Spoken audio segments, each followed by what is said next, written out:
इसको मनन का मतलब है तर्क और पूर्वक उसको जांचना, जो निरीक्षण परीक्षण सर्वेक्षण अभी सतीश भाई ने याद दिलाया, वो पूरी प्रक्रिया है ना, अपने में जांचना, उसको देखना कि और उससे जीने का डिजाइन बना लेना। इसका रिजल्ट क्या होगा कि मेरे सामने मेरे जीने का डिजाइन बहुत स्पष्ट हो जाएगा, व्यवस्था स्पष्ट हो जाएगी, है ना। तो ये प्रक्रिया है। और निधिध्यासन मतलब मैं जीने लग जाऊंगा, है ना। तो जीने लग जाने से मुझे प्रतीति होती है, साक्षात्कार होता है। तो ये होता कैसे है, इसके लिए छोटा सा, जैसे मुझे लगता है कल कार वाली और एग्जाम वाली एनालॉजी काफ़ी काम की, तो मैं एक एनालॉजी बताता हूँ आपको, जिससे आपको लगेगा कि भाई ये होता कैसे है। ये मेरा अनुमान है, इसमें मैं कुछ हद तक चला हूँ, तो मेरे अनुमान के आधार पर कुछ अभी होना बाकी है ना। तो ऐसा नहीं मान ले कि मुझे ये सब हो गया है, तो मैं पहले से वार्न कर देता हूँ। तो मैंने इसके लिए एक एनालॉजी डेवलप की है, इसको बताने के लिए कि देखिए एक उदाहरण की जो सीमा होती है, तो हम थॉट एक्सपेरिमेंट बोलते हैं, हम कल्पना करें, अपने चित्रण में लाएं कि हमको सोते सोते किसी ने उठाकर रेगिस्तान में रात को 2 बजे डाल दिया, है ना। अब आप रहते हैं, है ना, तो अब क्या करेंगे, आपकी आंख खुली, अब आपको लगेगा मैं कहाँ हूँ, और अंधेरा है पूरा, है ना। तो थोड़ा सा और प्रयोग को करें तो चांद भी दूज का चांद है, बहुत ज़्यादा रोशनी नहीं है, पर आप ये पता वो तो छिप चुका है, तारे हैं 2 बजे, तो तारों में जिसको थोड़ा बहुत आता है तो अनुमान लगा सकता है कि किधर डायरेक्शन है, पर बहुत रेगिस्तान में पता ही नहीं चला है। तो ये हो गया पूरा भ्रम की स्थिति, हमको कुछ पता ही नहीं है हम कहाँ हैं, है ना। लाइक वो देख पाए आप स्विमिंग पूल में जो कहावत लिखी हुई है, अभी नहीं देखी, ऊपर है सबसे ऊपर, life is like a swimming pool, you dive into water but try to find out the depth. तो आप अब ऐसी स्थिति में है कि कहाँ हूँ, किधर आ गया हूँ, कैसे आ गया हूँ, तो अलग बात है, कौन ले आया, किसने पैदा कर दिया, है ना, ये दुनिया क्यों है, कैसे है, ये सब सवाल रहते हैं, क्यों आ गया।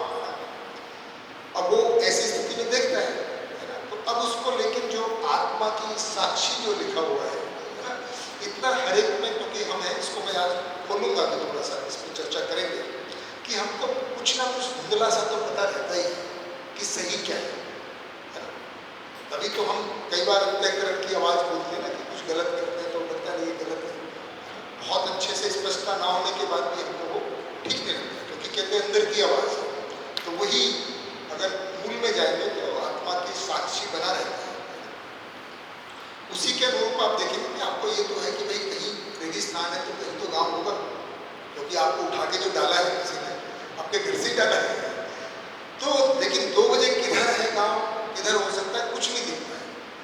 तो आप क्या करते हैं, थोड़ा रोशनी का इंतजार करते हैं, मान लीजिए 4 बजे, अब आप चारों तरफ देखते हैं हल्की रोशनी हो गई है, अब तीनों तरफ कुछ नहीं दिख रहा है, लेकिन एक तरफ थोड़ा झुरमुट सा और घना सा कुछ धुंधली सी तस्वीर दिख गया।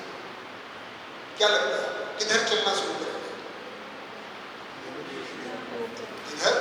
तो ये हुआ भास, अभी कुछ नहीं पता है वो जंगल है कि गांव है कि क्या है, पर आपको ये लग गया कि देखो बाकी तरफ तो कुछ दिख ही नहीं रहा है, बाकी तरफ तो क्षितिज जैसा है ना, कोई पिक्चर ही नहीं है, कोई पेड़ का कोई झुरमुट कुछ भी नहीं है, ये झुरमुट हो सकता है, गांव हो सकता है, कुछ भी हो सकता है। तो आप वहाँ निर्णय लेते हैं कि भाई और एक तरफ चलते, जिधर ये झुरमुट सा है ना, धुंधली सी ही सही, पर ये कुछ तो निकलेगा। अगर झुरमुट भी हुआ, जंगल भी हुआ, तो कुछ तो पानी वानी तालाब कुछ तो होगा नहीं, बाकी तरफ तो कुछ नहीं। ये अनुमान के अनुसार आप चलना शुरू करें। इधर से आप चल रहे हैं तो उसके नज़दीक जा रहे हैं, उधर से रोशनी भी थोड़ी बढ़ रही है ना। तो 6 बजे, अब जो 2 बजे की स्थिति थी वैसी तो नहीं रही, और 4 वाली थी ऐसी है ना, 2 वाली तो बिल्कुल नहीं। तो भास से अब आपको लगा कि नहीं, आप कुछ तो गाय भैंस की भी तस्वीरें दिख रही हैं, हल्की हल्की कुछ आवाज़ भी आनी शुरू हो गई है। अब आपको क्या लगा, तो ज़्यादा संभावना है कि गाँव ही, क्योंकि अब तस्वीरें केवल झुरमुट, पहले केवल मोटी पिक्चर थी, है ना। अगर मैं उसको देखो, मेरा आर्ट इतना अच्छा नहीं है ना, तो पहले अगर केवल ये क्षितिज है और ऐसे ही दिख रहा है और कुछ नहीं दिख रहा है, तो ये भास हुआ, है ना। अगर आपको तस्वीर इतनी दिख जाए कि हाँ ये पेड़ है ना, ये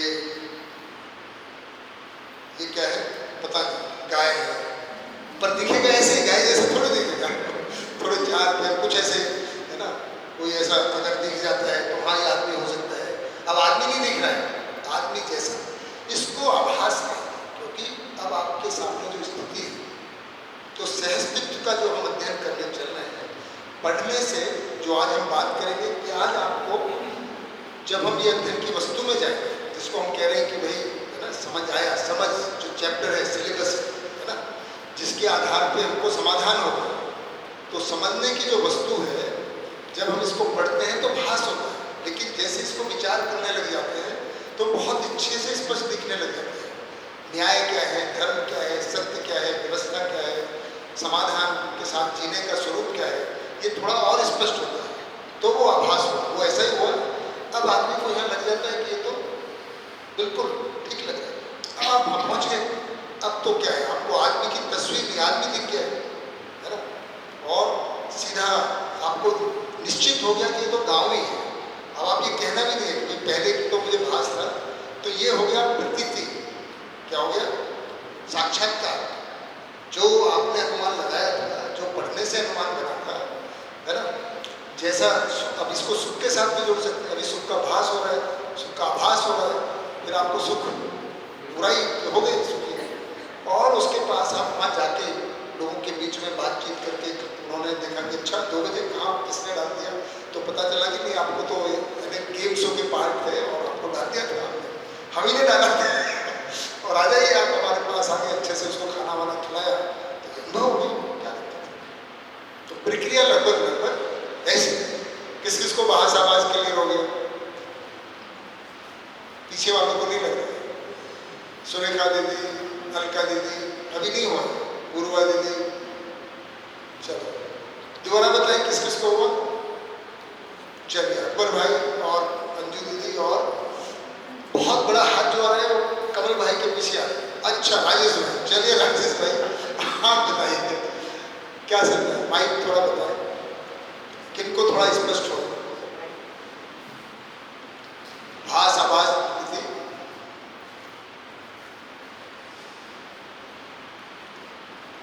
जी सर, ये एनालॉजी जो आपने यूज किया है, भास आभास संज्ञान के लिए, तो इसी एनालॉजी से मैं पहले आदर्शवाद को करूँगा कि झुरमुट देख के गए लेकिन वहाँ कुछ मिला नहीं, तो फिर भास तो हुआ था लेकिन कुछ में मिला नहीं, तो फिर पता चला कि यहाँ झुरमुट है, पानी भी नहीं है, कुछ भी नहीं है, तो वापस आ गए। तो फिर अब यहाँ आते हैं मध्यस्थ दर्शन में, और दूसरी तरफ भी ऐसा कुछ झुरमुट दिखा है, तो वो जो थोड़ा बहुत दिखता है या आत्मा की रोशनी होता है या कुछ पूर्वानुमान होता है, लगाते हैं तो हो सकता है। फिर वहाँ जाते हैं और सही भी मिल जाता है, तो आभास होता है। बड़ी बहुत थोड़ा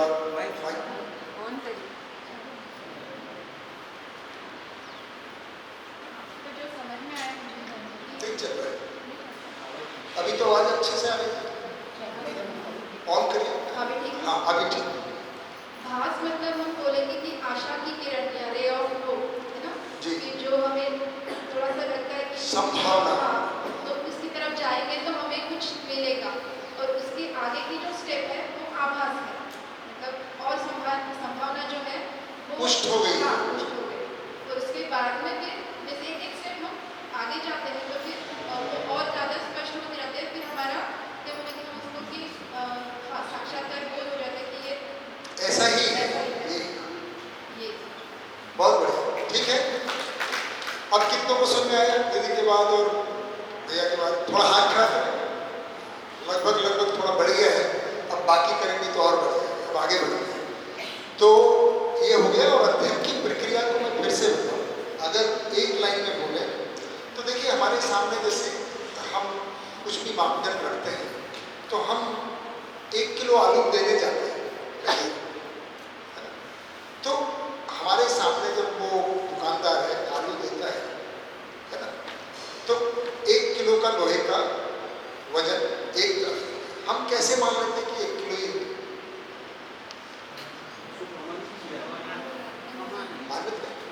है ना, माना हुआ है, क्योंकि सभी साइंटिस्ट ने मिलकर कहीं पे पेरिस में रखा हुआ एक बॉल कि आज से हम सब इसको 1 किलो मानेंगे, ऐसा ही तो है ना। उसके साथ फिर हम कंपेरिजन, भाई हमारा 1 किलो आलू हुआ, क्योंकि 1 किलो इसलिए 1 किलो है क्योंकि एक तरफ तो ज़्यादा है, कम है तो डालते रहते हैं, ज़्यादा है तो निकालते हैं, तो उसके साथ ही तुलना करते हैं। तो ऐसे ही अस्तित्व में अगर सुख की चाहना है तो अस्तित्व सहज ही सुख का मापदंड भी है। अस्तित्व में सुख की चाहना मानव में है और मानव अस्तित्व का पार्ट है। अस्तित्व से बाहर जाने का कोई तरीका भी नहीं, अस्तित्व में ही है ना।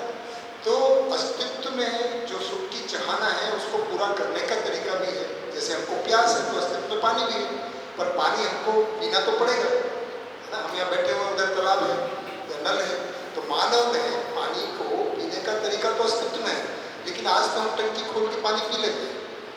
आज से 100 साल पहले पानी कुएं में से निकालते थे, फिर हैंडपंप आया, उससे पहले नदी तालाब था, तो वहां तक तो जाना पड़ेगा, पानी लाना पड़ेगा। तो अस्तित्व में पानी की व्यवस्था है। मुझे प्यास लगी, उसको पहुंचने तक का प्रयास मुझे करना है ना। अभी टैप आ गया, वो एक अलग बात। तो उसी तरह से अस्तित्व में सुख की प्यास है, सुख की चाहना है, तो अस्तित्व में सुख की उपलब्धि भी है, उसका तरीका भी है।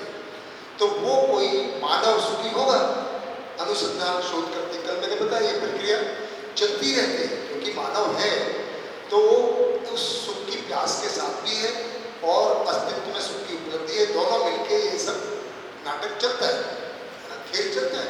भाई ठीक है, ढूंढो हाइड एंड सीक। अस्तित्व एक हाइड एंड सीक गेम है और कुछ नहीं। अस्तित्व में ही हम हैं, है ना, और उसमें ये चल रहा है कि भाई हमको प्यास है, सुख की उपलब्धि है। आप ढूंढ लीजिए, ट्रेजर हंट करते ना, तो हम ही बनाते हैं ट्रेजर हंट और हमको ही छुपाते हैं। हम में से कोई छुपाता है, हमारा ही दोस्त तो छुपाता है और हम ही उसको ढूंढ के खुश हो जाते हैं। ऐसे ही अस्तित्व भी हम हैं, हम में ही सुख की प्यास है, अस्तित्व में सुख है, हम ढूंढ लेते हैं, खुश हो जाते हैं। वही तरीका है। तो एक व्यक्ति ने शोध किया और मैं ये बताऊं कि नागराज जी ने ये कहा है कि भाई मैंने जो अनुसंधान किया है इसमें अभी तक जितने भी महापुरुष हैं उनका सबका योगदान है। सबकी 99 चोट लग चुकी है, मेरी तो केवल 100वीं चोट थी। तो ये हो गया। तो हमको ये सुखी व्यक्ति के रूप में दिखता है, क्योंकि उस व्यक्ति ने भी कहा और हमको भी लगता है कि यार जैसा विश्वास इनमें है ऐसा हमें तो नहीं है। जितना ये दावे से कह सकते हैं हाँ मैंने जीवन देखा है, हमको तो जीवन का भास है। आभास कैसे, वो कहते मैंने देखा है ना, और मैं सुखी हूँ। आप मुझे जान सकते हैं, मेरे साथ जी सकते हैं, है ना। तो ये मापदंड हो गया 1 किलो का, है ना। अस्तित्व सहज विधि से ये हो गया। तो हमको अपने को इसके अनुरूप करना है, सिंपल सी बात। अध्ययन प्रक्रिया का मतलब है कि एक सुखी व्यक्ति है, जैसे 1 किलो आलू, 1 किलो वजन, अब उसके अनुरूप किलो को बराबर करना है, तब तो 1 किलो आलू का ही है ना। तो हम अभी जो हमारी मान्यताएं हैं, वो जो इनकी धारणा है, अब उनको मान्यता लेके के जो अवधारणा है अस्तित्व को लेकर वो भिन्न है, वो इन्होंने इसको लिख दी है। अब हमको जांचना होगा, सिंपल बात, कि भाई ये जो कह रहे हैं क्या मैं ऐसा मानता हूँ। अगर नहीं मानता हूँ तो कौन सी बात ठीक है जो मैंने मानी हुआ है, तो ये कह रहे हैं। उसको करते करते अगर हमको लगा नहीं इनकी बात ठीक है जांचने से, तो हमको स्वीकार होगा और वो स्वीकृति संस्कार के रूप में बनेगी और वही सुख है। स्वीकृति का भाव ही सुख है, जो अस्तित्व भाव से भाव, यानी कि जो सही है सही की स्वीकृति होगी।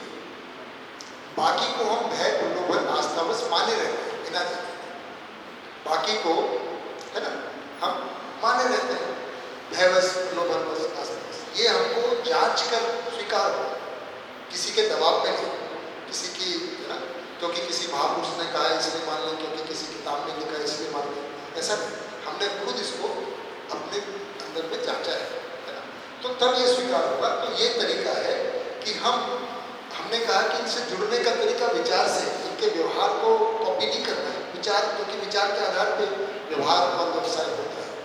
तो ये मोटे रूप में अध्ययन प्रक्रिया है, ठीक है। तो अध्ययन प्रक्रिया में पहले हम उन पुस्तकों का अध्ययन करेंगे और उसमें ये सारी मान्यताएं जो विचार हैं वो हमारे अंदर भी चलेंगे, हम स्वीकार करते जाएंगे उसके अनुसार हमारा। तो निधिध्यासन क्या है, जीने का स्वरूप जो यहाँ क्लियर हुआ है ना, वो हम जीने लग जाते हैं तो हमको न्याय धर्म सत्य से अस्तित्व बहुत अच्छे से स्पष्ट हो जाता है, साक्षात्कार हो जाता है कि यही न्याय है, यही धर्म है, यही व्यवस्था है, और उसके अनुसार अपने आप ही जीने का संकल्प पैदा हो जाता है अपने, और हम वैसे जीने लग जाते हैं। जीते जीते हमको अनुभव हो जाता है, तो हम वहाँ तक पहुँच गए। तो यहाँ से चल के हम इधर चले जाते हैं। तो ये अगर लूप बनाएंगे तो ऐसा बनेगा, पहले यहाँ से कनेक्ट हुआ है ना, उसके अनुसार हमारा थोड़ा व्यवहार सुधरेगा, फिर विचार सुधरेगा, वो पूरा नहीं पड़ेगा, फिर विचार को ठीक करेंगे, है ना, पढ़ेंगे, फिर विचार से कुछ व्यवहार ठीक होगा, फिर करेंगे। जैसे ये पूरा हो जाता है तो तुरंत अनुभव की ओर चले। ऐसा प्रक्रिया, सिंपल प्रक्रिया। संदीप आपने 1 किलो की एनालॉजी दी, वो स्टैंडर्ड है, तो ये अनुभव संपन्न व्यक्ति के स्टैंडर्ड जो है वो विचार है, हमारे विचार भी थोड़े से फेलियर के नीचे के स्तर पे हैं, तो वो विचार हम स्टैंडर्ड पे लेके आ गए तो हम ये अनुभव संपन्न की ओर जा सकते हैं। तो ये स्टैंडर्ड पे हमने वहीं पे उसको एनालाइज कर लिया, एनालिसिस तो वहीं हो गया, तो ये जो मनन के ऊपर जो तर्क है ये भी एनालिसिस ही एनालाइज कर रहे हैं या कंपेयर कर रहे हैं, तो वो क्यों कर रहे हैं, उसमें और इसमें क्या डिफरेंस है? किसमें दोबारा बताएं। जैसे हम विचार, हमारे विचार और उनके विचार, तो हम विचारों को पढ़ रहे हैं। नहीं, वो स्टैंडर्ड है हमने मान लिया तभी हम पढ़ेंगे। हाँ ठीक बात, बिल्कुल। वो स्टैंडर्ड है हमने मान लिया तभी हम पढ़ रहे हैं, तो हमने वो एनालाइज करके ही ये कर लिया है, स्वीकृति दे दी है उसको। नहीं, अभी तो आपने सहमति दी, स्वीकृति और सहमति में अभी आपने एग्री किया है कि हाँ भाई ये हम कह रहे हैं, थोड़ा सा जो परिचय से हुआ कि हाँ ये आपने हमारी बात मान ली है कि ये स्टैंडर्ड है। अभी तो हम उसका इंट्रोडक्शन दे रहे हैं, वो इंट्रोडक्शन से आपको स्वीकृति बन रही है कि ये ठीक होगा। बाकी ठीक है, वो हो गया एक क्वेश्चन था। ठीक है, हमारा वो स्टैंडर्ड नहीं है, हम सिर्फ प्रस्ताव है वो हम एनालाइज करेंगे बाद में। यहाँ पे मनन के इस पे हम एनालाइज कर रहे हैं उसको, तो क्या बेसिस रहेगा एनालिसिस? तो एनालिसिस का बेसिस ही नहीं। जैसे मान लीजिए मैं एक उदाहरण देते हैं, परिचय से में आपके सामने पुरानी मान्यता होती है जहाँ से भी आई है ना, समाज से, शिक्षा से, कि मानव की आवश्यकताएं अनंत है, ऐसा एक मान्यता है। और यहाँ से प्रस्ताव है भाई ऐसा नहीं है, हमने जांचा हुआ है, मानव की आवश्यकताएं निश्चित है। अब दो आया, अब दोनों को जांचेंगे आप, जो सही मिलता है उसको स्वीकार करें। ऐसे तरीका होगा।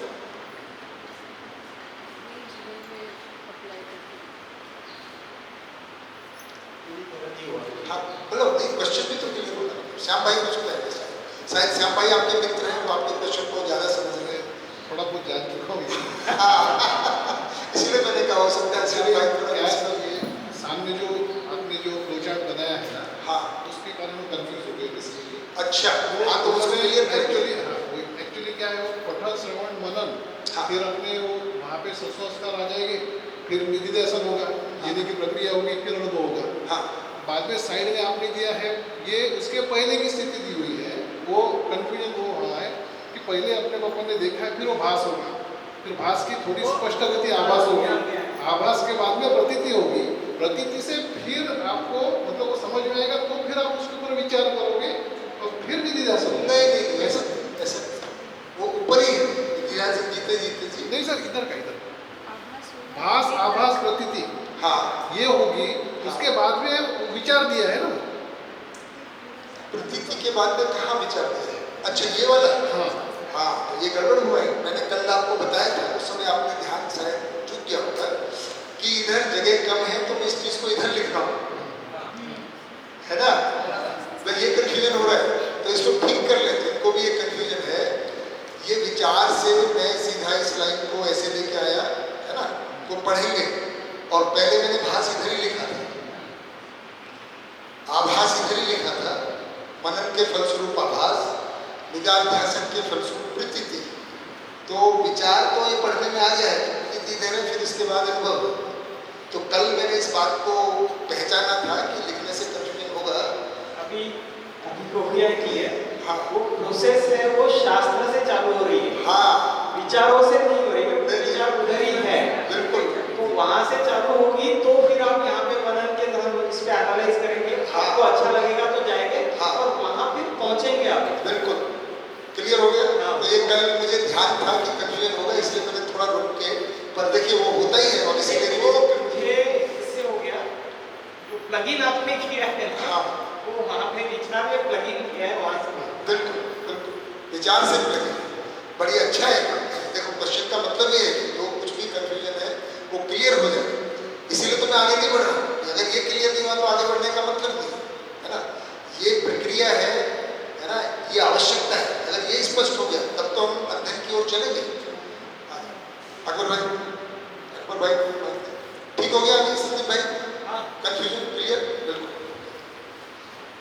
मुझे जो जैसा निधिध्यासन और अनुभव में कंफ्यूजन था, ये तो जो अटेंशन और मनन का आपने जो एग्जाम्पल दिया डेजर्ट का, उससे प्रक्रिया हाँ उससे थोड़ा क्लियर। निधिध्यासन में यानी जो मुझे ऐसा समझ रहा है कि हमारा मतलब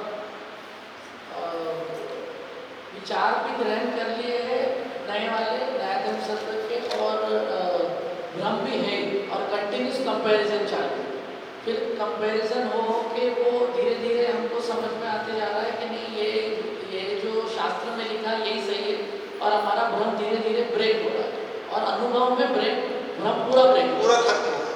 वो फर्क है। वो फर्क है, इसमें आप साथ स्टेट में मेरा भ्रम धीरे धीरे खत्म हो रहा है। खत्म। तो अगर एक एनालॉजी है, इसको मैं अभी बिल्कुल मैथमेटिकल भाषा है कि यहाँ पे मान लीजिए जब शुरुआत की 98% भ्रम था और 2% तो कम से कम सभी समझदार होते हैं, 2% तो हमारे पास कुछ ज्ञान रहता ही है। हम यहाँ शुरू किए, पढ़ते ही ये 98 से भ्रम 90 रह गया और हमारा समझ जो संस्कार है वो 10% बढ़ गया, 8% बढ़ गया, 2 से 10 पहुँच गया। इतने में ये भास होगा, यहीं पे कम होता है। जैसे आपने परिचय शिविर किया, कुछ बातें अच्छी लगी तब तो यहाँ आए, अगर स्वीकार ही नहीं हुआ मतलब तो यहाँ नहीं आ पाते। यहाँ से कुछ अच्छा लगा, अब यहाँ पे अध्ययन की आवश्यकता स्पष्ट हो गई, तो आपका मन बना कि नहीं अब ये 14 किताबें पढ़नी पड़ेगी। जब इंजीनियरिंग में 50 लोग है ना पढ़ डाले, MBBS में पता नहीं 100 पढ़ डाले, BBA MBA में पता नहीं कितनी पढ़ डालते हैं, BSc BCom कुछ भी कर लीजिए, B.Ed इतनी सारी किताबें तो ये भी पढ़ लेते हैं। तो चलिए अब आपका मन बन गया। अब जैसे ही आप यहाँ आए, ये मैथमेटिकल भाषा है, सडनली आपको लगा कि पढ़ते ये भाष होते होते ये 75% रह गया भ्रम और समझ 25%। यहाँ पे अब पता चला कि तुरंत 80% हो गया और भ्रम बिल्कुल कम है, क्योंकि अब आपको यहाँ साक्षात्कार प्रतीति हो रही है और आप जी भी रहे हैं। और अनुभव मतलब भ्रम 0 और ये समझ 100%। एक मैथमेटिकल रिप्रेजेंटेशन एक्चुअल में कैसे होता है वो तो मैं भी खोज ही रहा हूँ, पर मुझे ऐसा अनुमान बनता है। वही एनालॉजी यहाँ फिट हो रही है, है ना? डेजर्ट वाला शास्त्र जो है, हाँ वहाँ पे बहुत सारे शास्त्र हैं, बहुत सारी दिशाएं हैं। बिल्कुल आपका जो कुछ न कुछ अंदर से जो आपका समझ है उस पर से आप चुनेंगे एक, बिल्कुल वो चुन के फिर आप एनालाइज करेंगे, एनालाइज करें, बिल्कुल और मनन करेंगे और फिर बिल्कुल। तो फाइनली अब जीवन जो है, जीवन की स्थिति, अनुभव संपन्न की स्थिति में अभी मेरा जीवन की स्थिति और आपके जीवन की स्थिति, आपकी स्थिति और एक नागराज जी एज ए जीवन की स्थिति, तीनों में बहुत फर्क होगा। अगर तीनों हम अनुभव संपन्न हो जाए तो मेरा जीवन यानी मैं जीवन और आप जीवन और नागराज जी जीवन सब एक जैसे, सिंपल बात, इतना ही फर्क है। तो उसमें जो आत्मा की स्थिति है, बुद्धि की स्थिति है, चित्त की स्थिति है, वृत्ति की स्थिति है, मन की स्थिति है, तीनों की एक जैसी है। अभी हमारी तीनों की स्थिति अलग अलग है।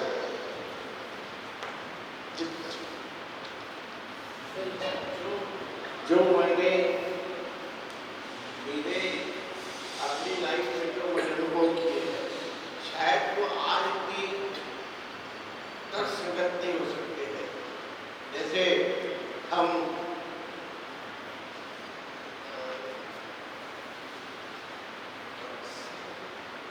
पूरे परिवार के साथ में, पीढ़ी के साथ भी जीने की हमारा अनुभव था। अब धीरे धीरे हम वो अनुभव को लेकर चलने लोगों को बोलते हैं या बच्चों को बोलते हैं कि पीढ़ी के साथ में जीने में आई है। अब ये आज की पीढ़ी में ये चीज़ थोड़ी सी अनुभवहीनता में आ गए।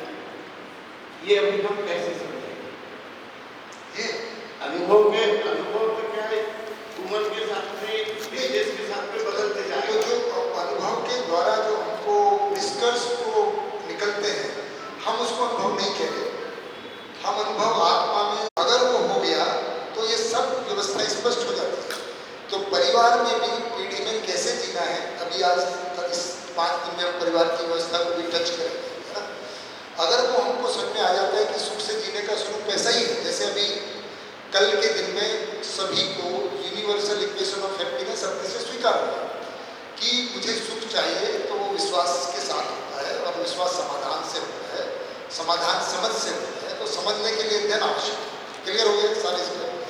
ऐसे ही अब समझ के जीने का जो स्वरूप है परिवार का, अगर वो मुझको स्पष्ट हो जाता है तो मैं जीऊंगा। अगर उसमें ऐसा निकल के आता है कि नहीं, तीनों पीढ़ी के साथ जीना ही व्यवस्था है, जीऊंगा। और नहीं लगता है कि अपना अपना अकेले कमरे में जीने का स्वरूप है, वैसे जीऊंगा। अभी मैं कुछ नहीं बता रहा। तो ये होगा कैसे तय, जब हमको ये समझ में आ जाएगा कि अस्तित्व में सुखपूर्वक जीने की व्यवस्था परिवार में कैसे है। वही मापदंड क्या है। अभी हम परिवार के बहुत सारे स्वरूप हैं। आप तो अपने एक्सपीरियंस की बात कर रहे हैं। अभी तो कोर्ट में केस चल रहा है कि मेल की शादी हो जाए, उसको परिवार माने कि नहीं माने। फीमेल शादी कर लें, उनका क्या होगा, उसको परिवार माने कि नहीं माने। Live in relationship, contract marriage कर लें कि भाई अपना चला नहीं चला तो देख लेंगे, उसको शादी माने कि नहीं माने। ये सब समाज के सामने भी क्वेश्चन है। मेरा जो अनुभव वो जो है वो अभी अनुभव नहीं हो गया। हाँ, वो तो है, वो संस्कार या कहें कि वो मान्यता है। अभी उसको हम अनुभव नहीं कहेंगे, क्योंकि हम उस पीरियड में कि हम सुखी थे, एक दूसरे के विश्वास, एक दूसरे के प्रति हमारा विश्वास था। ऐसा आपके परिवार में थोड़ा बहुत हो सकता है आस्था, बस पहले मजबूरी में हम सुखी थे, भाई स्त्रियों को आज़ादी नहीं थी तो बाहर निकलना ही नहीं है। ऐसा मान्यता थी ना, इस घर में वो आई है, डोली आई है, बरती निकलेंगे। वो मान्यता बदल गई है पढ़ाई लिखाई। पहले शादी को 7 जन्मों का साथ मानते थे, अभी लगता है 1-2 साल देखते हैं, नहीं चला तो ये मान्यता बदलती जा रही है। हाँ, लेकिन जब मान्यता है, ये सुख नहीं है। सुख नहीं।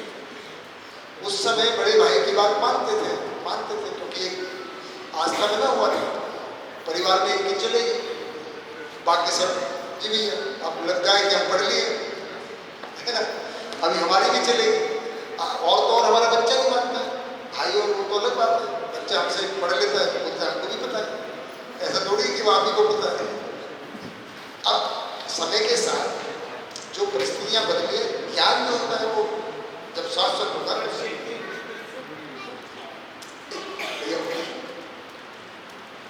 मान्यता हो, लेकिन उसमें सुख भरपूर था।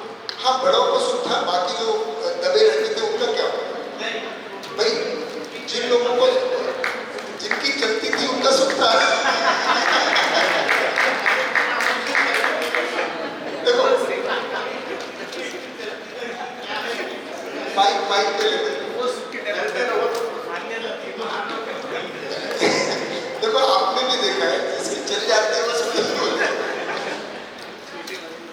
अभी हमने ही सबने निर्णय लेकर समाज को इस स्थिति पर लेकर आए। अगर वो सही था तो बना रहता है। हम ही से तो निकले, हम ही उस समाज से निकले। हाँ, है ना प्रकाश भाई? तो ठीक था, वो आस्था बस काफी दिन तक चल गया। कम दिन में 2000 साल निकल गए, उसमें 2-2.5 साल इस भूले के में कि हम सुखी हैं। एक भाई पहले आस्था बस, इसमें हमने 2-2.5 साल निकाल दिए ना, परिवार का स्वरूप जो बना उसको बनने में 2-2.5 साल। अब हमने बहुत तरक्की की। 1500 तक 1600 तक जितनी लड़ाइयाँ लड़ते थे, कोई किसी का भी रोक ले, किसी को भी उठा ले। आप देखो ना इतिहास को अगर देखते हैं तो आज उससे अच्छी स्थिति में आए। कुछ लोगों को दुख हुआ है जिनके हाथ से सत्ता निकल गई, परिवार की सत्ता जिनके हाथ से निकल गई है, उनको थोड़ा दुख हुआ है। सरला जी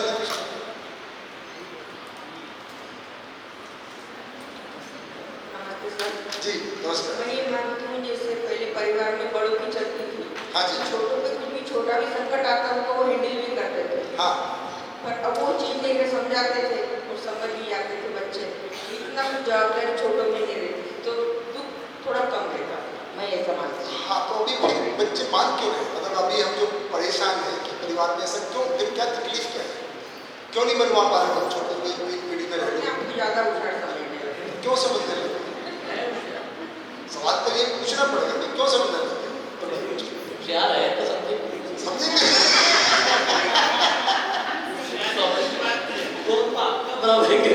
हाँ, आपका ब्रह्म भी ऊंचा नहीं है। आपको लगता है मेरी एक जगह है, मैं माँ हूँ, मैं सास हूँ, मैं पिता हूँ, मैं बाबा हूँ, मैं दादा हूँ। वो कहता है मैं ज़्यादा पढ़ा लिखा हूँ। आपने तो नहीं पढ़ा है BEd, MPhil, BBA, MBA, आप तो वही करके उसी विचारों के साथ हैं। आप अभी भी पता नहीं क्या क्या बात करते रहे, तो बेटा वो है ना, ऊपर जाएंगे तो स्वर्ग मिलेगा। बोला कहाँ है स्वर्ग? भाई हम वही बताते ना। आप कहेंगे बेटा चलो मंदिर, चलो मस्जिद, नमाज पढ़ो, कीर्तन करो, पता करो, इससे क्या मिलने वाला है? वो पूछता है आपको, आप बता नहीं पाते, बता पाते? आप बच्चे को लेके जाए, बेटा क्यों मंदिर जाना चाहिए या क्यों मस्जिद जाना चाहिए? क्या पाएगा? आज आपको उसको तर्कपूर्वक जवाब देना पड़ेगा कि देखो, है ना। फिर एक नई विधा चालू हुई है कि एक और तरीका है कि हम कुछ मान्यताओं को पीछे साइंस लगा के सही ठहराना चाहते हैं। वो एक नया एक ग्रुप बना है और उसमें नहीं निकलता कुछ नहीं। अभी मैं एक फिल्म देख रहा था, है ना, एक गुड बाय, किसने देखी गुड बाय? चलो मैं उसका थोड़ा सा बताता हूँ, ऐसे चाय का समय हो गया, थोड़ी सी लाइन। एक परिवार में बच्चों की माँ की मृत्यु हो जाती है, पिता भी जिंदा रहता है। पिता आस्थावादी है, बच्चे सब पढ़ के, कोई दुबई में काम कर रहा है, कोई प्रयाग में काम कर रहा है, कोई किसी का सिविल, तब वो आते हैं और गुड बाय मतलब अपनी माता जी का अस्थि विसर्जन तक साथ है, फिर अपना अपना तरफ चले जाएंगे। अब यहाँ पे एक उनकी बिटिया होती है, वो कहती है माँ को तो ये सब स्वीकार नहीं था, तो आप ये अर्थी को नॉर्थ में करो, ये करो, नाक में उंगली डालो, वो सब जो भी एक हिंदू रीति के हिसाब से, क्योंकि फिल्म में हिंदू रीति रिवाज दिखाया, ये मुस्लिम पे भी लागू हो सकता है, सिखिज्म में भी लागू, क्रिश्चियन पे भी लागू हो सकता है, रिवाज तो सबके। तो वहाँ पे वो पंडित जी कहते हैं अवस्थियों को गंगा में विसर्जन कर दो, है ना। तो वो कहती है अरे इससे क्या होता है, कुछ विसर्जन करने की, इससे क्या मुक्ति मिल जाएगी, वो मिल जाएगी, ऐसा कुछ नहीं होता है। वो लड़की जवाब देती है कि देखो हड्डियों में फास्फोरस होता है, ये नदी में जाने से खेतों में जाएगी तो अच्छे फसल उगती है, इसलिए विसर्जित करना चाहिए।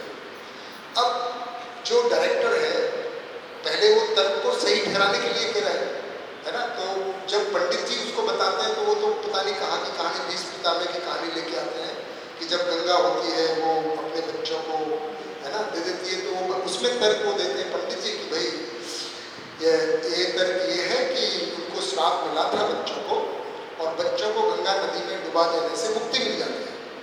ऐसे ही हम जब अस्थियों को विसर्जित करते हैं तो हमको भी मानव जन्म से मुक्ति मिल जाती है। इसका मतलब पहली बात तो इसमें 2-4 मान्यता है। पहली बात तो मानव जन्म लेना बड़ा दुख की बात है।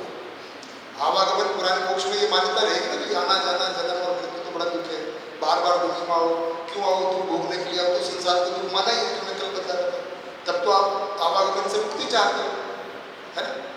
इसका मतलब दुनिया दुख का सागर है, तो इससे निकल जाए बाहर, तो ये मान्यता है। अब ऐसा है पहले खाना नहीं मिलता था, हो सकता है पहले मानते होंगे दुख है, ना खाने को है, ना पंखा है, ना AC है, गर्मी में रहो, सर्दी में रहो, बारिश में रहो, छोड़ो यार दुनिया झंझट है। अब क्या है, बढ़िया से बिल्डिंग बन गई है, AC बन गई, कौन नहीं आना चाहेगा ऐसे घर में? माँ है जो बचपन से लेने के पहले माँ पैदा किया, 4-6-7 बच्चे हो गए, पता ही नहीं बच्चा रो रहा है, कर रहा है, तो लगता होगा यार बड़ा दुख है। अब क्या, एक जो बच्चा करते हैं पहले से, आने से पहले ही बड़ी तैयारी हो जाती है, तो कौन नहीं आना चाहेगा ऐसे के पास? मुझे लगा इतना जोर से हाँ कौन बोल रहा है, हाँ आना चाहूंगा। तो अब वो लड़की तर्क देती है, ये तर्क के आधार पर बताती है कि देखो अस्थियों में फास्फोरस होता है और उससे खेती अच्छी होती है। तो मुझे लगा यार कितना घटिया तर्क है। वो रहने वाले कहीं चंडीगढ़ या कहीं और के, और गंगा वहाँ हरिद्वार या वाराणसी जाते हैं। मैंने कहा खेत तो तुम्हारे यहाँ भी होंगे, और अस्थियों को वहीं किसी तालाब या नदी में डाल देना, अगर फास्फोरस का ही लॉजिक है तो दोनों लॉजिक गड़बड़ है, सही नहीं निकल के आ रहा है। वो साइंस के हिसाब से कुछ तर्क देना चाह रहे हैं, पंडित जी अपने पुराने हिसाब से तर्क देना चाह रहे हैं, हम ऐसे ही जुड़ते रहते हैं, इसलिए दीदी नहीं बन पा रही। हम ऐसा नहीं कह रहे कि जो नए विज्ञान से तर्क आ रहे हैं वो भी पूरे हैं, वो फॉस्फोरस का तल के तो भाई अपने किचन गार्डन में डाल दो, उनका जो घर दिखाया है, हाँ क्या दिक्कत है भाई, खाद का काम करेंगे। अब माँ की अस्थियाँ और माँ डालना, अब आप तो तल तो ही दे रहे, क्या दिक्कत है, राखिए, है ना। जब आप आवागमन को नहीं मानते हो तो फॉस्फोरस को भी गंगा नदी में क्यों बहाने जाओ, तर्क नहीं बनता ना। तो दोनों तर्क कभी अधूरे हैं, इसलिए हम कह रहे हैं कि भाई इसको जांचिए, तर्क पूरा पड़ता है कि नहीं पड़ता है, इसमें विज्ञान भी है, और जो पुराना सही है उसको नकारने की बात नहीं होती, जो सही है तर्क के आधार पर उसको स्वीकार करते हैं। इस बात के साथ चाय पी लेते हैं, उसके बाद बात शुरू करते हैं। सभी को नमस्कार। ऐसा तो ये दो के साथ में हमें एक भाव, इसको भाव ही कहेंगे, जो सुख से जीने की आशा है, ये हमारा धर्म है। और धर्म की परिभाषा है ना परिचय सूत्र में होती है, हो गया ना, धर्म जिससे विलीनीकरण ना हो, जिसको अलग नहीं हटाया, जैसे पदार्थ अवस्था का धर्म होना है, प्राण अवस्था का ग्रोथ है, पुष्टि है ना, जीव अवस्था यानी कि पशु पक्षी का जीने की आशा है, ऐसे ही मानव का सुख से जीने की आशा है। ये धर्म है। सुख के बिना मानव रह नहीं सकते, या तो सुख की आशा में रहेगा, अगर उसकी एक्चुअली जो लोग सुसाइड करते हैं उनका अगर मूल बात देखेंगे वो यही निकल के आता है कि उनकी सुख से जीने की आशा खत्म हो गई। सुखी होना नहीं होना अलग बात है, हम जो जिंदा है अभी सांस ले रहे हैं, हम में अभी भी सुख से जीने की आशा है कि ऐसा नहीं हुआ तो ऐसा करते हो जाएंगे, है ना, कोई बात नहीं अभी इतना हो गए और हो जाएंगे। पर जिस व्यक्ति की, मानव की ये भी आशा करते हैं कि हो ही जाए, होगा ही नहीं, कम से कम इस शरीर यात्रा में नहीं होगा, तो फ्रस्ट्रेट होकर निकल जाए। तो सुख हमारी मूल चाहिए, तो अस्तित्व है, मैं हूँ, और अस्तित्व में रहने से, होने से उसमें सुख से जीने की आशा है।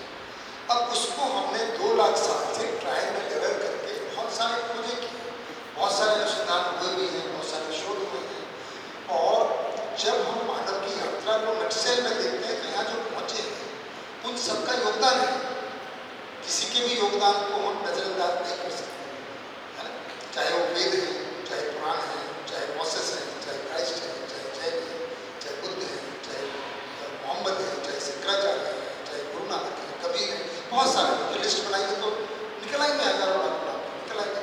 तो एक तरफ ये सुख से जीने की आशा पे भी शोध हुआ है, अगर हम पूरी मानव की यात्रा को देखेंगे, दूसरी तरफ सुविधा जुटाने में भी ध्यान हुआ है ना, तो उसकी कैटेगरी में साइंटिस्ट आ जाएंगे, है ना।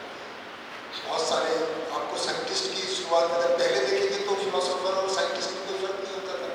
ग्रीक में जो आप बोलते थे, हमारे यहाँ में कणाद है, उनको आप साइंटिस्ट बोलेंगे या फिलोसोफर बोलेंगे, दार्शनिक बोलेंगे, ऐसे लोग पहले दार्शनिक और साइंटिस्ट है कि ये थोड़ा थोड़ा जब अरस्तु के समय से, अरिस्टोटल से थोड़ा सा फर्क होना शुरू हुआ, उसने बायोलॉजी और उसको करना शुरू किया, उसके बाद में न्यूटन और गैलीलियो के आते आते तो बिल्कुल क्लियर हो गया कि फिलोसोफर एक तरफ, जिनको केवल ये पता लगाना है कि ये अस्तित्व क्यों है, आदमी जीना क्यों चाहता है, उनका मूल कारण ये 3 सवालों का जवाब ढूंढना है ना, अस्तित्व क्या है, क्यों है, कैसा है, मानव क्यों है, कैसा है, मेरी क्या भूमिका है। ये 3 ही सवाल मूल में अगर देखेंगे तो हर फिलोसोफर, हर धर्म के मूल में, हर पैगंबर, हर साधु संत का यही एक्सप्लेनेशन देता है कि आप क्यों हैं, या तो जवाब, अब जवाब हो सकता है कुछ भी हो, पर एक्सप्लोरेशन इन्हीं चीज़ों का किया है ना।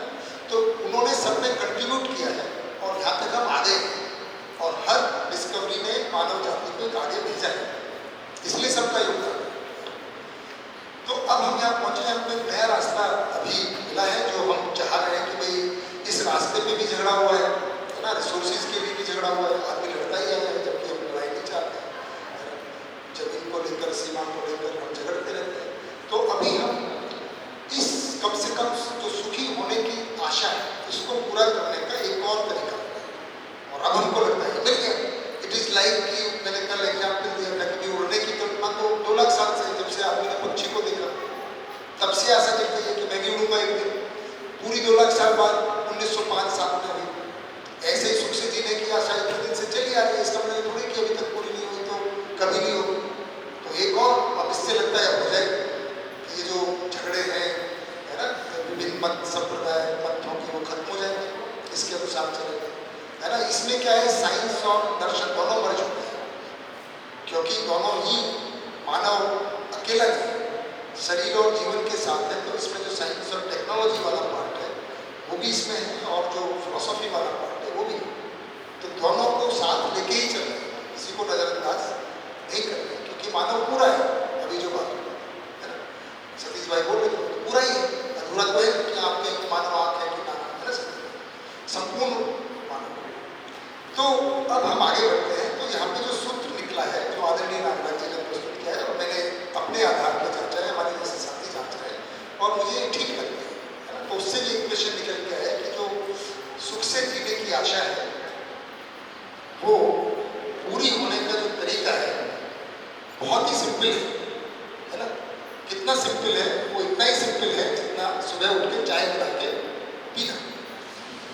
और जिसको चाय नहीं आती है, चाय देखी नहीं है जिसने, मान लो कोई ट्राइबल से ऐसे व्यक्ति को ला सकते हैं, अब आप उसको बोलो कि चाय बना लो, तो बना लेगा, उसको कुछ भी आइडिया नहीं, उसने अपने यहाँ जो भी पिया होगा, काढ़ा पिया होगा, कुछ तो पीता होगा। पर अगर आपके पास उसके साथ अगर कम्युनिकेट कर पाते हैं तो चाय भी उसके लिए बहुत बड़ी चीज़ है। और अच्छी चाय बनाना तो और भी मुश्किल काम, मालूम मुझे भी आती, पर मेरी बन तो जाएगी, पर पिएगा कौन, ये सवाल उठेगा उसमें। और घर में जो है ना दीदी बनाती है, बहुत बढ़िया बनाती है, तो पी लेते हैं। तो उसकी रेसिपी मिल गई ना। तो ये हमको सुखपूर्वक जीने की एक रेसिपी मिली, हमको इसको मास्टरी करना है। तो ये सिंपल इक्वेशन है, और इसको जीने तक लाना है, व्यवहार तक लाना है। तो कैसे करेंगे इसको?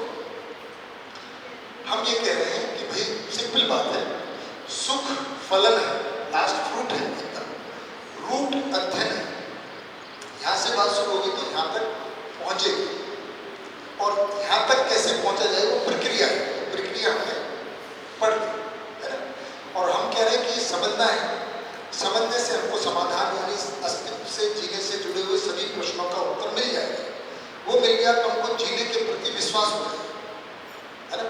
और विश्वास हुआ तो हम सुखपूर्वक जी गए, कहानी पूरी हो गई, और इसकी निरंतरता बनेगी। आगे ये पूछा जाए फिर क्या होगा, फिर क्या होगा, फिर सुखी होकर जिएंगे, और क्या होगा। अभी समस्या तो है कि दुखी है, हमको जिंदगी बहुत दुख में लगती है। अगर घर में झगड़ा हो तो एक दिन भी वर्षों जैसा लगता है, एक पल भी वर्षों जैसा, है ना। और अगर खुश हो तो टाइम ऐसे निकल जाता है कि बताइए। जब हम जिसके साथ ना, बहुत लोगों ने रिलेटिविटी थ्योरी को इस तरह से भी समझा है कि भाई अगर आपको किसी ऐसे व्यक्ति के साथ छोड़ दिया जाए कमरे में जिसके साथ आपकी बिल्कुल नहीं बनती, तो एक एक पल कैसे गुजरेगा? शिल्पा दीदी कैसे गुजरेगा? अपने समझ पर है। हाँ, समझ रही है कि नहीं बनती है, नहीं बनती है तो बनाने की कोशिश करेंगे, क्योंकि पूरा दिन उनके पर साथ समय कैसे गुजरेगा? मुश्किल से भी। बात तो ये है। और एक है जिसके साथ आपको प्यार हो गया है, प्यार है, आई लव यू हो गया, अब उसके साथ छोड़ दिया जाए, वो तो बोलता ही है हम तो एक कमरे में बंद हो, वो चाहता ही है। वहाँ ये चाहता है कि मन बिल्कुल ना हो, बात ही देखना, चेहरा देखना ही ना पड़े। शादी में भी जाएंगे तो इधर और सामना भी ना पड़े, और कमरे में छोड़ दिया जाए तो अलग दिखता। तो जब जिंदगी बोझा है, अगर झंझट के साथ में है तो जिंदगी बोझा है, और अगर समझ के साथ, भाव के साथ है तो जिंदगी उत्सव है। तो क्या होगा समझ के साथ? जिंदगी उत्सव जैसा नहीं है, इतनी तो फर्क है, कोई ज़्यादा फर्क नहीं। तो बोझा होके जीना है, मजबूरी में जीना है, घुट घुट के जीना है, या खुशहाली के साथ, इतना ही फर्क है, और फर्क नहीं है। कुछ लोग बोलते हैं ज्ञान हो जाएगा तो क्या हो जाएगा, घंटियाँ बज जाएंगी, कुछ चमत्कार हो जाएगा, हवा में उड़ने लग जाएंगे, ऐसा कुछ नहीं होने वाला। पानी पे चलने लग जाएंगे, कुछ नहीं होने वाला है। पानी पे नाव चलती है, बैठ जाओ नाव, उसके लिए साधना की क्या जरूरत है? उसके लिए इतने ज्ञान की क्या जरूरत है? तो हो गया काम, है ना। घर में रोशनी हो जाएगी, बल्ब जलाओ, लाइट का कनेक्शन, उसके लिए साधना की क्या जरूरत है? चारों तरफ रोशनी फैल जाएगी, फैली हुई है। तो इस सब के लिए अब साधना की कोई जरूरत नहीं। अभी जो काम बचा है वो तो ये है कि मैं मजे से कैसे जीऊँ, संबंधों में कैसे के साथ, ये काम अभी अधूरा है। बाकी तो विज्ञान ने निपटा दिया है, उड़ना हो, है ना, प्रकाश हो, पानी पे चलना हो, सब कुछ है, संभव है, कोई दिक्कत नहीं है ना सुन। बाकी तो सब निपटा दिया। जो लोग पुराने लोग कहते थे कि भाई चमत्कार वाले थे, है ना, सारे साधु संन्यासियों काम खत्म कर दिया है। कोई भी धर्म बीमारी दूर करने के छूने से, हाँ वो बुखार आ रहा है, ले लो एक गोली, ठीक हो जाओ, और नहीं तो फिर योगा प्राणायाम करो अगर स्वस्थ रहना। तो ये सब काम हो चुके हैं, है ना। ये सब के लिए ज्ञान की जरूरत नहीं है कि हमको कमर में दर्द ना हो, उसके लिए काम ज्ञान की क्या जरूरत है। योग प्राणायाम करो, वो सब काम बड़े छोटे हैं। मुश्किल काम है कि लोगों के साथ प्यार से जीना, और एक दो दिन जी भी लें, एक आध घंटे निकाल भी लें, है ना, पर जिंदगी गुजारना है, 40-50 साल निकालना है। शरीर के स्तर पे हो गए पूरे। हाँ, वो सब हो गए शरीर के, बिल्कुल। पहले की कोई बड़ी उपलब्धि मानते थे ना, अरे आप ध्यान में बैठोगे तो मुझे दूर की आवाज सुनाई देगी, ये लो मोबाइल, क्या ध्यान में बैठने की जरूरत है, जहाँ चाहो वहाँ बात कर लो, अमेरिका बात कर लो, है ना। और आजकल तो स्पेस में आदमी को भेज देते, वहाँ से भी बात हो जाती है, कोई कुछ नहीं बचा। जो सोचते थे कि भाई हम ध्यान लगाएंगे और सीधा लाइव टेलीकास्ट, बैठ जाओ, सीधा मैच आता ही है, ऑस्ट्रेलिया से देख लो, कहीं से भी देख लो, लाइव टेलीकास्ट अवेलेबल है। तो ये सब टेक्नोलॉजी से होता है, इसके लिए साधना की जरूरत नहीं। पर जो टेक्नोलॉजी नहीं कर पाएगी कि मेरे मन की बोलियत कैसे, वो आर्टिफिशियल इंटेलिजेंस भी नहीं कर पाएगी, है ना। वो कविता लिख सकती है, हो सकता है महेश भाई से अच्छा लिख दे, चैट जीपीटी आज का नया, वो सब इधर उधर की इन्फॉर्मेशन जोड़ के बढ़िया कविता लिख देता है। पर मैं प्रशंसा कैसे करूं, ये टेक्नोलॉजी के हाथ की बात है। ये इसके लिए ज्ञान की जरूरत है, और ज्ञान का 3 ही भाग है। क्या? अस्तित्व दर्शन ज्ञान, जीवन ज्ञान और मानवता ज्ञान। यही अध्ययन की वस्तु है कि अस्तित्व में व्यवस्था है, मानव के स्तर पर भी व्यवस्था है, प्रकृति की व्यवस्था है, परिवार समाज ये सब व्यवस्था है। व्यवस्था का मतलब सुखपूर्वक जीने का डिजाइन है ना। अभी हम ढांचा बोल सकते हैं, अगर व्यवस्था भी अभी भी हम बोलते हैं स्कूल व्यवस्था है, पुलिस व्यवस्था है, पर यह अभी हमने शब्द दिए हुए हैं। पर व्यवस्था शब्द जब हम यूज कर रहे हैं वो पूर्णता के अर्थ में, अभी हम ढांचा कहें अभी भी व्यवस्था कह सकते हैं, पर अधूरी व्यवस्था है। और यही अस्तित्व का स्वरूप है, प्रयोजन मानव का स्वरूप है, यही इसी को ही ये अध्ययन की वस्तु है जो हमने लिखा है। तो आवश्यकता क्लियर हो गई है ना, और फल परिणाम भी क्लियर हो गया, अध्ययन की परिभाषा और प्रक्रिया भी पूरा हुआ, हो गया ना आज रिवीजन के साथ में।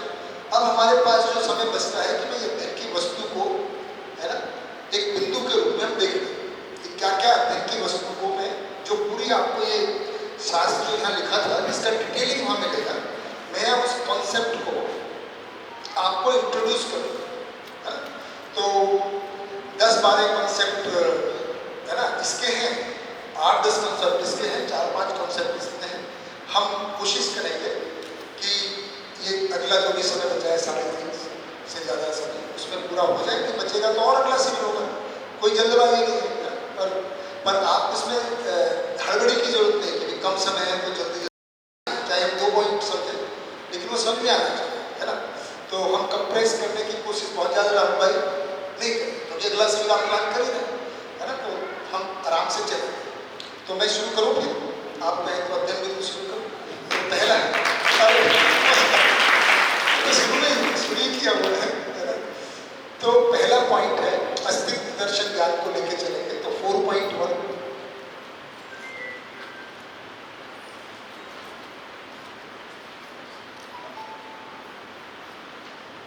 तो छोटा लिखा है अस्तित्व दर्शन ज्ञान, है ना। तो इसका पहला पॉइंट है 4.1 में ए, जो आपने सुनाई होगा उसको आज और अच्छे से देखते हैं कि इसका मतलब क्या है। अस्तित्व सह अस्तित्व है, ये पहला पॉइंट है। अस्तित्व सह अस्तित्व, इसका मतलब क्या है कि अस्तित्व में मूल मौलिक रूप में 2 ही वास्तविकता है ना? क्या? तो पहला पॉइंट है, अगर हम कहें सहअस्तित्व,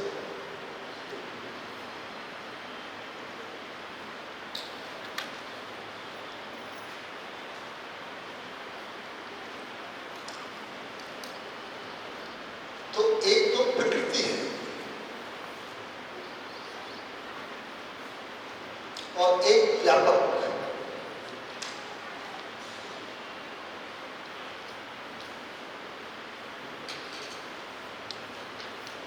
एक प्रकृति और एक व्यापक। तो कहीं पे भी आप देखेंगे पूरा अस्तित्व में, है ना, अनुभव सबके द्वारा जब हम इस पूरी सृष्टि को, पूरे यूनिवर्स को, पूरे अस्तित्व को देखेंगे तो जहां भी मिलेगा यही मिलेगा, या तो प्रकृति होगी या व्यापक, मतलब खाली जगह।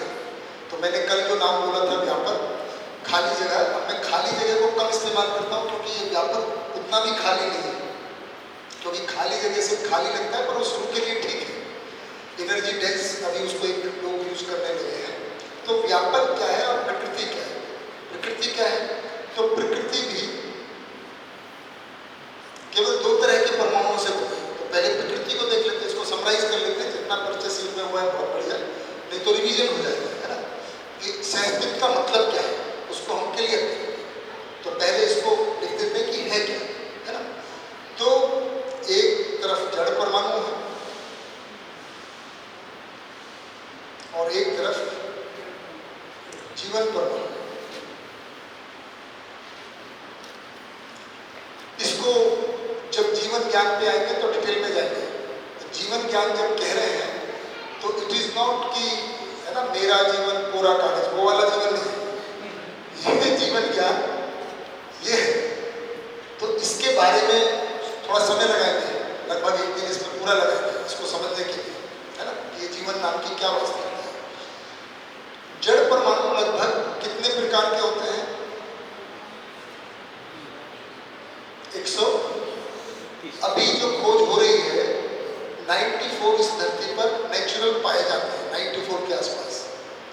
बाकी वैज्ञानिकों ने लैब में खोजे हैं और ऐसा कह रहे हैं कि वो 118 तक पहुंच गए हैं, है ना, और 120 होने की संभावना है। नागराज जी ने बोला है कि पूरे कहीं पे भी अगर परमाणु होंगे तो केवल 120 प्रकार के होंगे। 114 तक खोज लिए, 94 मोर और लेस इस धरती पर पाएगा।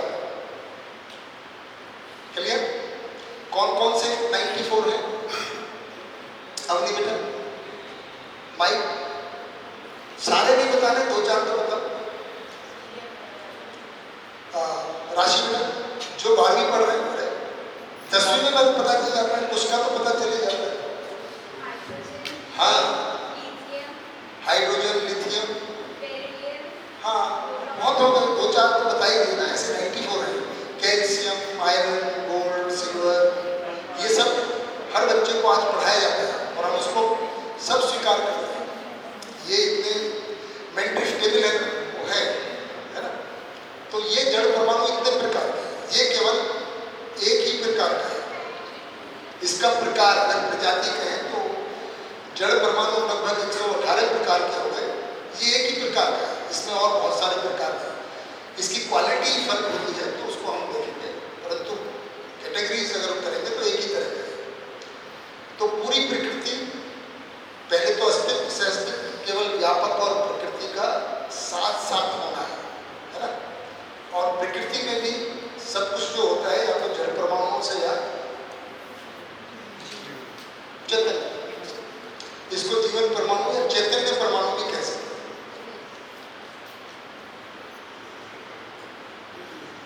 ये नाम दिया है नागराज जी ने, चैतन्य परमाणु।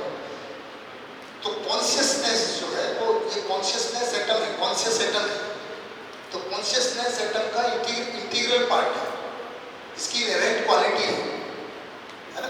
ये थोड़ा बहुत जितना परचेस में हुआ है हुआ होगा, बाकी को हम कवर करेंगे आज।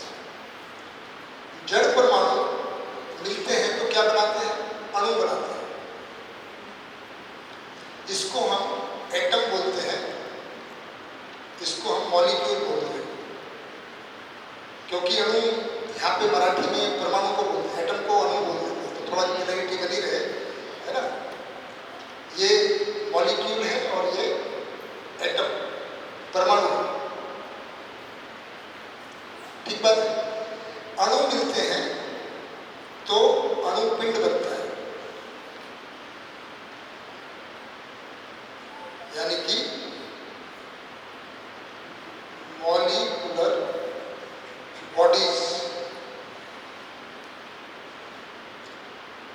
मॉलिक्यूलर बॉडीज क्या है, इसको एक बार देखते हैं। बहुत सिंपल चीज़ है कि जैसे दीदी के गले में चेन है ना, तो सोने की है ना दीदी, कितने तोले की होगी, हमें लेनी नहीं, पैसे बता दें, 10 ग्राम के आसपास है ना। तो 10 ग्राम ये जो सोने की चेन है या तो पिंड है, इसके मूल में क्या है, अगर सोने की चेन यहाँ लिखेंगे तो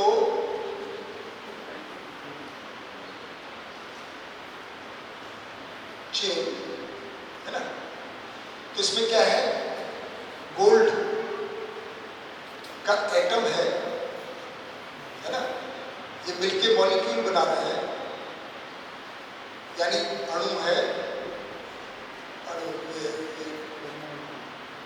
परमाणु है और ये अणु है और ये मॉलिक्यूलर बॉडी बन गया है ना। जैसे अभी किसी की ट्रांसपेरेंट बोतल नहीं है, बोतल में पानी है, गिलास में पानी है, अभी आपने पिया है, तो वो क्या है, अणुपिंड है, हाइड्रोजन एटम है, ऑक्सीजन एटम है, 2 हाइड्रोजन और 1 ऑक्सीजन मिला 1 मॉलिक्यूल बना। और 1 गिलास पानी में कितने सारे मॉलिक्यूल हैं, करोड़ों। तो वो मॉलिक्यूलर बॉडी है। और अगर हम झील को देखते हैं तो मॉलिक्यूलर बॉडी, पानी के मॉलिक्यूल का बहुत सारा हिस्सा है, इतना ही फर्क है। और समुद्र को देख रहे हैं तो बहुत बड़ी बॉडी है, लेकिन है मॉलिक्यूलर बॉडी। तो यही जितनी भी धरतियां हैं, जैसे हमारी पृथ्वी है, चांद, तारे, हेवनली बॉडीज, सूरज, सब ये सब अणुपिंडी है, पर बहुत सारे अणु का पिंड है। पानी एक जैसे अणु का पिंड है, लोहे की, सोने की चेन है, एक तरह का पिंड है, अगर लोहे की होगी तो लोहे के परमाणु अणु हो गए। पर अगर हमारे घर में बर्तन है, स्टील है, तो उसमें कार्बन भी है, निकल भी है, ये बहुत सारी चीजें होती, तो वो अणुपिंड तो है, पर अनेक प्रकार के अणु। तो धरती है तो अनेक प्रकार के अणुओं का पिंड है, ठीक होगी बात। इसी से ही तो ये पूरी होगी पदार्थ अवस्था, पूरी प्रकृति में, जिसको हम कह रहे हैं पदार्थ।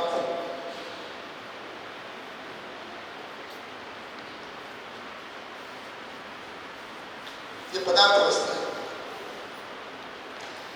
इसी में ही अणु से ही पानी यानी कि नमी, पानी है, और इन्हीं क्रियाओं से, अणु बनने की क्रियाओं से टेम्परेचर भी पैदा होता है बेटा।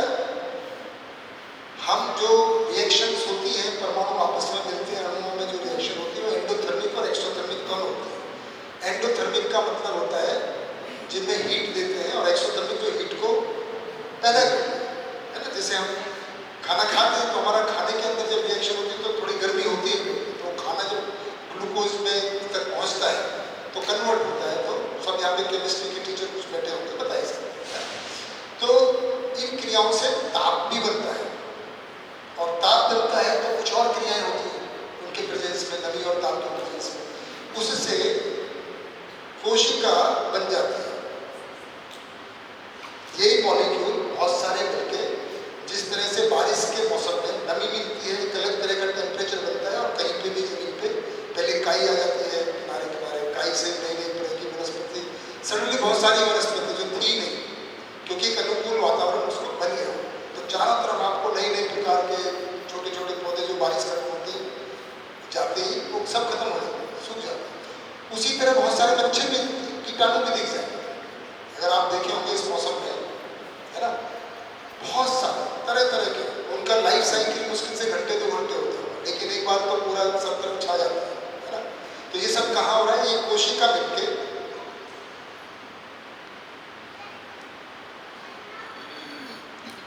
कोशिका पिंड बना, और यही मिलके, है ना, पेड़ पौधे बन जाते हैं, है ना। और यही जीव शरीर, और यही मानव शरीर, अभी मैं शरीर कह रहा हूं, है ना। तो ये प्रकटन ऐसे होता है, परमाणु है, परमाणुओं से अणु, अणु से अणुपिंड,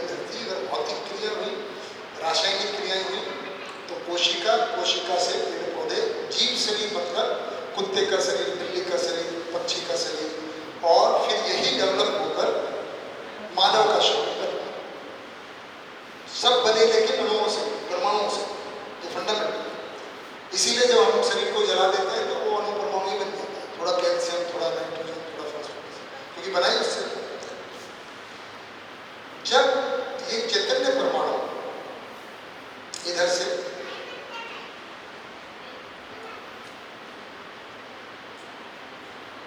जीव शरीर को चलाता है तब वो जीव अवस्था बने, और यही परमाणु है ना मानव शरीर को भी चलाता है।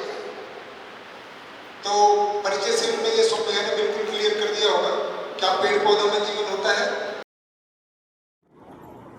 कितने लोगों को लगता है पेड़ पौधों में जीवन?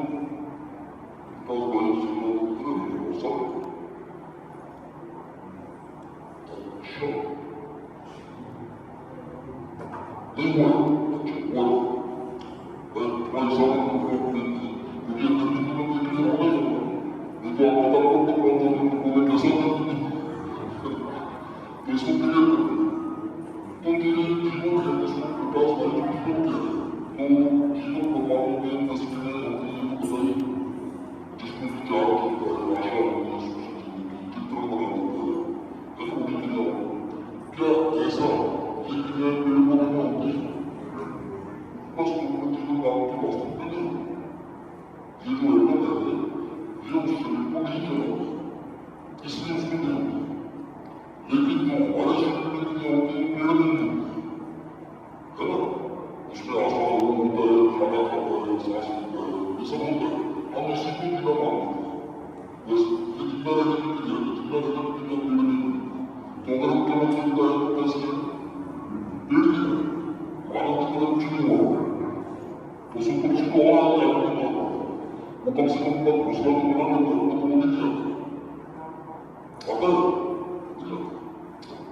तो हम पेड़ पौधे वनस्पति कुछ खाना वाना बनाते हैं, ट्रेनिंग बहुत मुश्किल से सभी करें, ट्रेनिंग करने के लिए प्रैक्टिस में बिल्डिंग बनाए, ट्रेन बनाए, ऑर्डिंग बनाए, पशु पक्षी से तो दोनों चीजों को एक साथ देख सकते हैं।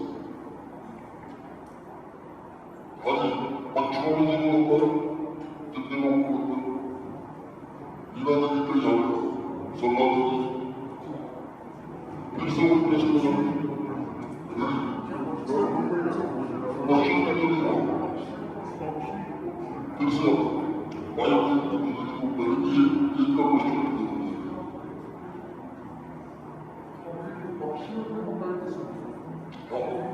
बच्चों, मॉस्किटोज, ठीक है, मॉस्किटोज में जीवन होता है, बच्चों में कितने लोगों को लगता है? सरला नदी बस एक ही सरला, मीरा नदी, परिणीता नदी, प्रिया नदी सोच रही है कि हाँ करेंगे, हाँ जिसको करना नहीं है, अगर है तो जीवन क्रिया करो ना, हम लोगों का अलग से करते हैं, ठीक है, यदि बच्चों में नहीं होता तो जीवन ये वाला जो एटम है वो नहीं चलाता है। बच्चों में ना सांस लेना होता है, वो बायोलॉजिकल मशीन है, क्योंकि कहाँ जीवन होता है, कहाँ नहीं होता, उसके क्राइटेरिया दिया जाता है उसको, इसको हम प्रेम कर सकते, बच्चों को प्रेम कर सकते, कुछ सिखा नहीं सकते। ऐसा नहीं कह सकते देखो ये मेरी मतीन को करता मुझे कितना ही काम है, निर्दयी खून ही पीना है तो मेरा नहीं, मेरी मती का मानता है, कुत्ते को समझा सकते, देखो काटना है तो काटना नहीं होता, उसको अगर आप प्रेम करोगे तो वो हो जाएगा, किसको काटना है किसको नहीं, तो बच्चों को इसलिए उसमें जीवन नहीं, क्योंकि कम से कम जीवन होने के लिए लर्निंग कैपेबिलिटी है, मानव का ज्यादा श्रद्धा आना चाहिए, है ना, वो उसको आप प्रेम करो। ये आकार के कुत्ते का जीवन होता है, कुत्ते का है, हाँ कुत्ते का जीवन होता है, कुत्ते का नहीं, कुत्ते में होता है, चीज नहीं होता है, तो बहुत सारे पशु पक्षी हैं, बट विकसित नहीं होता है, पूरा विकसित नहीं होता, हाँ विकसित नहीं, तो विकसित जीवन आप ही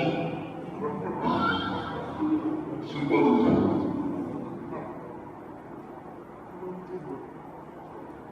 जो बच्चों को पढ़वा रहे होते हैं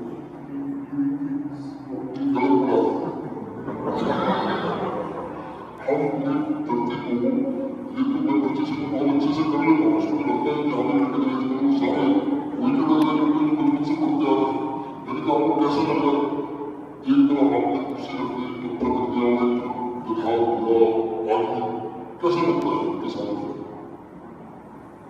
तो हमने ममता लगाया हुआ है क्योंकि इतना सांस लेता है, मेरी सांस लेता है, आपने की सांस लेता है, मेरी सांस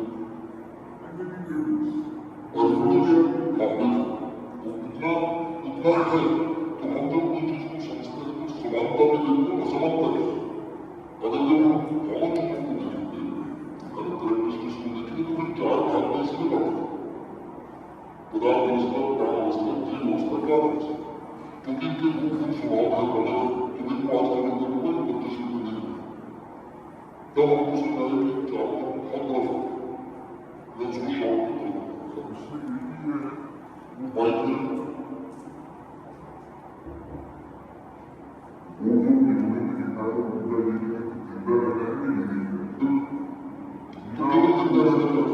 हाँ वो जीना नहीं है इससे ये कैटेगरी है। भाई अगर आप सांस लेने के आधार पर जीवन नहीं तो आपको वहाँ पे काम भी नहीं मिलेगा। क्या सांस लेते हैं ऑक्सीजन नहीं मिले, पेट्रोल जलाती है, कार्बन डाइऑक्साइड निकालती है, आप भी वही करते हैं।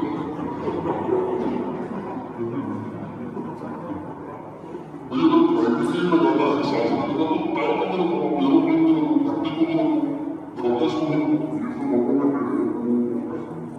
सब ऑटोमेटिक है। आपने तो बुलाई मेरी क्रिया तो नहीं है, सांस लेने की नहीं लेते का दोनों को बिल्कुल चाहिए, इनको खाना चाहिए, उनको पेड़ को खाता है आप थोड़ी ऐसा खाते हो, खाना तो खाता है ना, पेट्रोल उसका खाता है पेट्रोल, तो कार को बढ़ाना तो नहीं है। तो इसलिए कंफ्यूज है कि हमारा बंधु को समझ नहीं है। हमको बताइए कितने बीज के साथ रखने के मोदी में टूटता है, वही आपको रखाई हुआ है गधा सामने नहीं आता, आपने रखी हुआ नहीं है बचपन से गाँव में बस उसके बाद वो बना आपने पहले बनाई गधा बड़ा सामने जगह नहीं आपको तो बच्चा क्या सोचेगा आपको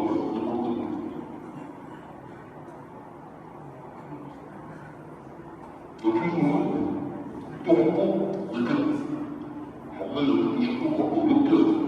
आज के इंग्लिश में से भी बहुत साल पहले थे 1,50,000 साल पर अब उसमें अपनी तरह से ठीक कर तो कोई परेशानी नहीं, कम से कम वो इतना तो बता जो भी इंग्लिश को था अब आगे ठीक कर चार स्टेट है क्योंकि देखो वो there are 4 organs in the intestines, 4 states of intestines, नीचे के 4 intestines पदार्थ अवस्था है जिसका रूप स्वभाव है भगत है। ये मैं बार बार बोलता हूँ, इसमें से कुछ को आगे आगे निर्णय करना है किसके मेटीरियल ऑर्डर पदार्थ अवस्था, बायोलॉजिकल ऑर्डर बायो ऑर्डर प्राण अवस्था, एनिमल ऑर्डर जीव अवस्था, नॉलेज ऑर्डर ज्ञान अवस्था। इसकी आइडेंटिटी नॉलेज के साथ है, जीव अवस्था जीने की आसानी के साथ एनिमल ऑर्डर और ये मेटीरियलिस्टिक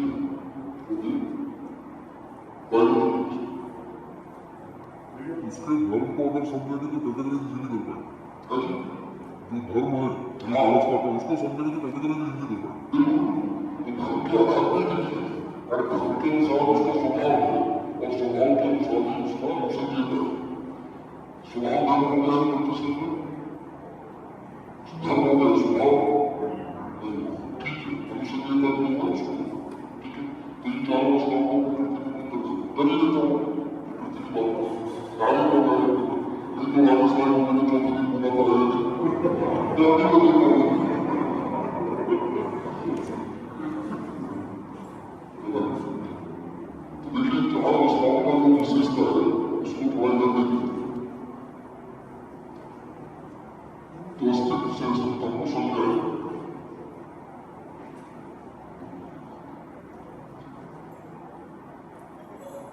ये ब्लू वाला ना काला वाला आराम से छूट जाता है इसको तो इससे ना परमानेंट ज्ञान हो जाता है मैं छोड़ूंगा नहीं मतलब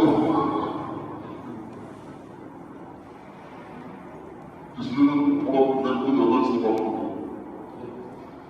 तो देखिए चारों की अपनी विशेषता है उनको हम थोड़ा समझ लें और वैसे प्रैक्टिस में बहुत डिटेलिंग में देखो है ना तो अगर किसी का मन करे तो फिर उसको प्रैक्टिस वाला बड़ा ही हो जाएगी तो उसको देख सकते हैं और अगर शॉर्ट में उसको कवर करो तो चार अवस्था है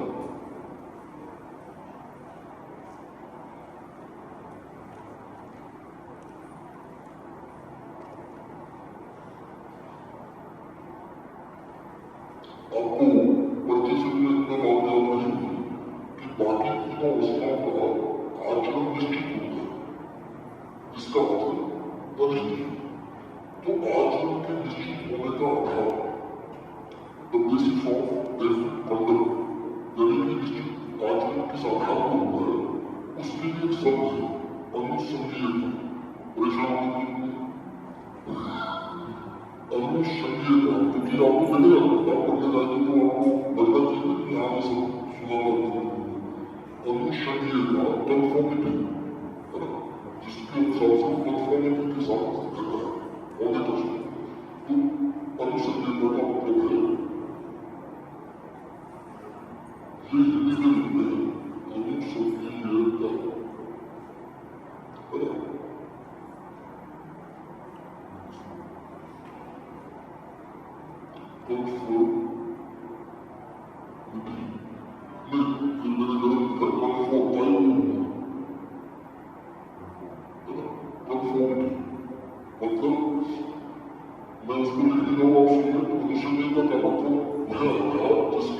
जिसके बेसिस पर इनका आचरण निश्चित होता है। तो कोई टेंडेंसी, तो इसका जो आचरण निश्चित होता है पदार्थ का, ये मात्रा के आधार पर होता है। मात्रा का मतलब पार्टिकल्स है एटम। हाइड्रोजन का एटम हाइड्रोजन की तरह बिहेव करता है क्योंकि केवल 2 अंश हैं, एक सेंटर में एक अंदर। हीलियम की तरह रहता है क्योंकि उसमें 4 अंश हैं। अगर उसमें 2 निकालो तो हाइड्रोजन ही बनता है, डालने मतलब 4 बनता है। तो इनका जो आचरण है वो निश्चित है, क्योंकि इसको अगर चेंज किया तो उसका आचरण बदल जाएगा। सिंपल बात। तो ग्रहण अवस्था का आचरण किस आधार पर निश्चित होता है? किस आधार पर? किसी को बीज के आधार पर, जैसा बीज होगा वैसा बीज पेड़ पौधा होगा, वैसा ही उसके कौन से मौसम में कब फल आएगा, फूल आएगा, कितना बड़ा बनेगा। बीज में उसका डिजाइन इनहेरेंट रहेगा। सीड कंटेन्स में डिजाइन ऑफ फ्रूट। बरगद का पेड़ बीज बहुत छोटा होगा, लेकिन उसमें पूरा डिजाइन करने में कितना बड़ा फैल है, कितने साल तक है, ये सब उसमें inherent design. Each particle in existence contains the information, है ना? ये information हर particle में रहता है। तो बीज का डिजाइन है, पदार्थ में वो पार्टिकल के आधार पर उसका डिजाइन है और उसका आचरण उससे निश्चित है। पशु पक्षियों का